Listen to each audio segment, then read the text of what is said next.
Class 10th के प्यारे विद्यार्थी ध्यान दें। आज के इस वीडियो में आपका 20 सितंबर के दिन जो विज्ञान का पेपर होने वाला है उसका सेट बी आज के इस वीडियो में मैं आपको सोल्व कराने वाला हूं, तो आप वीडियो में लास्ट तक बने रहिएगा। जी वास्तव में गारंटी के साथ यदि 75 में से 75 आप चुटकी बजाते हुए लाना चाहते हो तो इस पेपर को याद कर जरूर जाइएगा। क्लियर है। देखिएगा, निम्न में से कौन भौतिक परिवर्तन नहीं है, तो एलपीजी भौतिक परिवर्तन नहीं है। कैसे?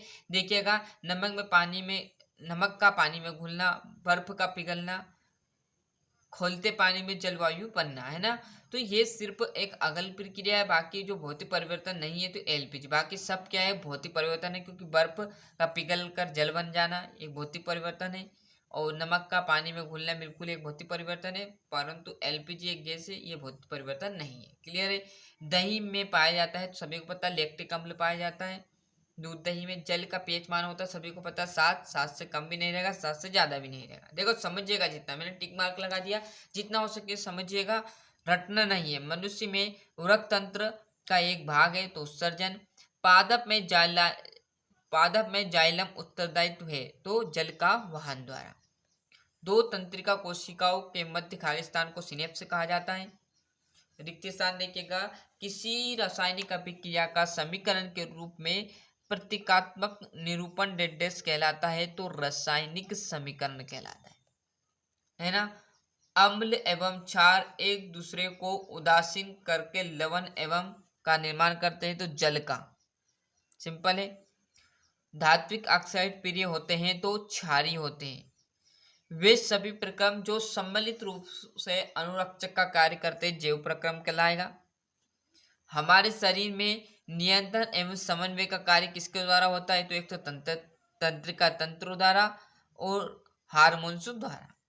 किसी गोली दर्पण की फोकस दूरी उसकी वक्रता त्रिज्या की होती है, तो आधी होती है।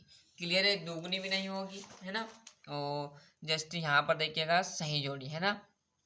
जो ऑक्जेलिक अम्ल है वो टमाटर।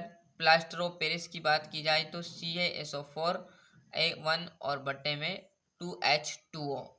और क्लोरोफिल की बात की जाए तो प्रकाश संश्लेषण। न्यूरॉन की बात की जाए तो तंत्रिका तंत्र की इकाई, है ना। तो यहाँ से जोड़ी का भी अच्छे से ले लीजिए स्क्रीनशॉट। और जैसे हम इस पेज पर आएंगे तो आपका सत्यासत्य और एक वाक्य आ जाएगा, है ना। थोड़ा सा जूम कर देता हूँ। देखिएगा, पहला, नेत्र के किस भाग पर वस्तु का प्रतिबिंब बनता है, तो सभी को पता है। जब हम देखते हैं तो जो हमारी रेटिना है आँख पर, है ना, उस पर क्या बनता है? वस्तु का प्रतिबिंब बनता है ना। दर्पण सूत्र लिखिए, तो दर्पण का यही सूत्र है, 1/a बराबर 1/v प्लस 1/u। लेंस की क्षमता के लिए सूत्र लिखिए तथा उसका मात्रक भी। तो जो लेंस की क्षमता के लिए सूत्र क्या जाएगा आपका? d बराबर 1/f, है ना। और इसका ऐसा है मात्रक की बात करूं तो इसका जो मात्रक है वो ऐसा ही है ना। चौथा, वायु की अनुपस्थिति में होने वाले शोषण को क्या कहते हैं, तो अवायवीय शोषण, है ना। और प्रतिवर्ती क्रिया को कौन नियंत्रित करता है, तो मेरु रज्जु नियंत्रित करता है, क्योंकि मेरु रज्जु का नहीं सारी क्या रहेगी, वो रहेगी। क्लियर है। मतलब मेरु रज्जु जैसे ही आप कोई काम करेगा, प्रतिवर्ती क्रिया करोगे, तो मेरु रज्जु जाकर कहाँ संपर्क करेगा? मस्तिष्क से। क्लियर। जैसे यहाँ पर ये है, और जैसे इसके सामने कोई कीलिया आएगी तो क्या करेगा? मेरु रज्जु क्रिया करके हटाओ, तो एकदम आप झटके से हटा लोगे। यही प्रतिवर्ती क्रिया कहलाती है। आप भले नहीं चाहोगे हटाना, पर आपका हाथ हट जाएगा एकदम से। क्लियर है। देखा होगा, एक बार यूज करके देखना है। जब किसी यौगिक से ऑक्सीजन संयुक्त होती है तो अपचयन क्रिया कहलाएगी। शुद्ध जल का पीएच मान अभी जस्ट बताया था, 7 से कम होता ना 7 से ज्यादा बराबर होगा था।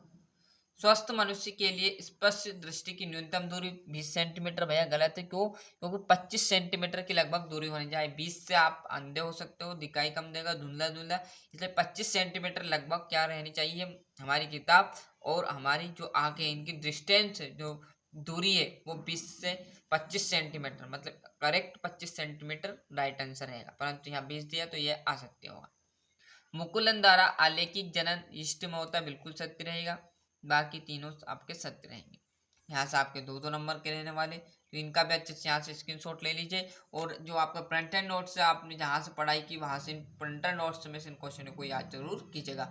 और यदि नहीं भी याद है तो सर्च करके इनके याद जरूर करके जाइए, जिससे आपको त्रैमासिक में मदद मिले, वार्षिक और अर्धवार्षिक में भी। क्लियर है।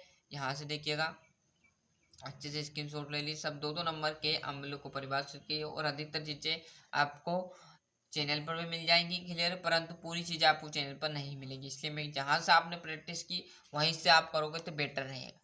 क्लियर है।